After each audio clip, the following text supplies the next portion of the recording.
If I have the gift of prophecy and can fathom all mysteries and all knowledge, and if I have a faith that can move mountains but do not have love, I am nothing.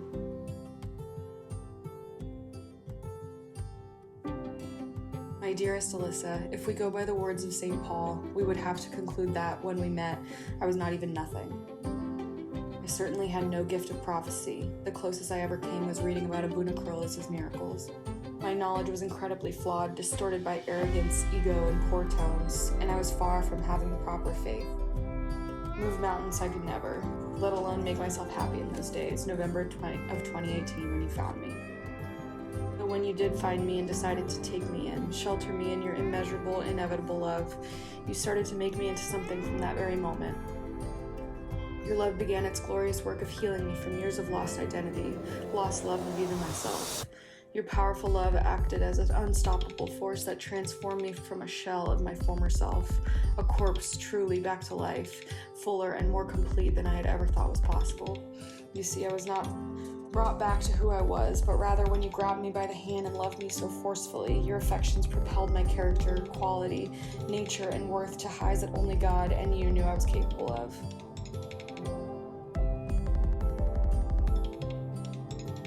To say I was in a dark place would be a lie. I was in no place. I distinctly recall a feeling of floating every day, untethered to anyone or anything. I had nothing to care about, not even myself. That is, until you found me, and your tenderness and passion for me shocked my conscience and heart so suddenly that I began to feel moored again. Your affection for me when I felt so flawed, hated myself so much, was nothing short of the love Abunakrolus had for the world. Indeed, you were kinetic in your own right, absorbing this damaged, selfish human being, loving me so ceaselessly until you forced change out of me. The way that you treasured me when I could not see my worth compelled me to realize my values again. Your cherishing of our time together drove me to make more time for the angel that you were, and thankfully caused me to allocate less time for myself and all my bad habits. When you'd admire the glints of goodness that would shine through, I demanded more of myself, urging for the glints to become as blinding as the sun one day, and all that you'd see in me. You see, the way you loved me was perfect. I always had to have more to offer you, and so I constantly felt the pressure to be more honorable, virtuous, and principled than I'd ever been. As your love constantly squeezed the new best in me, transforming me day to day, it was you who proceeded to fill me, round me out, and complete me again. You were a true artist of love. The confidence in your love implicitly spoke of a vision you had for me of who I could be, and I would see it. Your love wouldn't just give me back what I had before I met you, but instead encouraged me to ascend to greatness. And like a true Da Vinci, your visions came true. The passion in your love was a mighty inertia that constantly thrusted me forward. I vow that I will spend all my days here on earth striving to live up to your masterpiece of love, always seeking to validate your calling, your grace that saved and restored me. For giving me back my life, my purpose, and my meaning, I loved you. For making me more than I could have ever thought I was capable of, adding more value, character, and quality to me than I knew I could muster.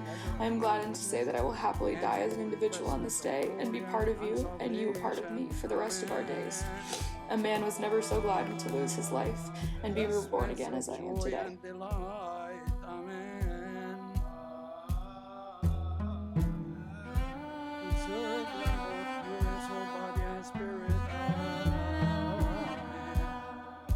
Michael, you changed my life, fundamentally in a way that pierces into who I am as a person.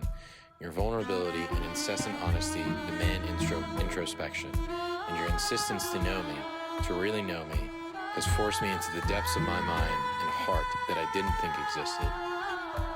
You are strong, a fierce protector, a discerning spirit, the ever-fearless leader, yet you are also the most sensitive and gentle soul, constantly concerned and sacrificing yourself. In each of these things, you are your sincerest you. You put all of it on the table every day. Michael, you've changed my life and made me a better person, not just as a partner, but as a friend, a daughter, and hopefully one day, a mother. You taught me how to be my most authentic self, my most present, most principled, most focused, most alive. You made me, by being your bravest self, feel intensely human And now I can never look back. My husband, I vow to keep this same energy forever. I vow to love you through vulnerability, openness, and nakedness in front of you. I vow to fight the urge to resist you, to build up walls, to be defensive, to close my mind to your feedback.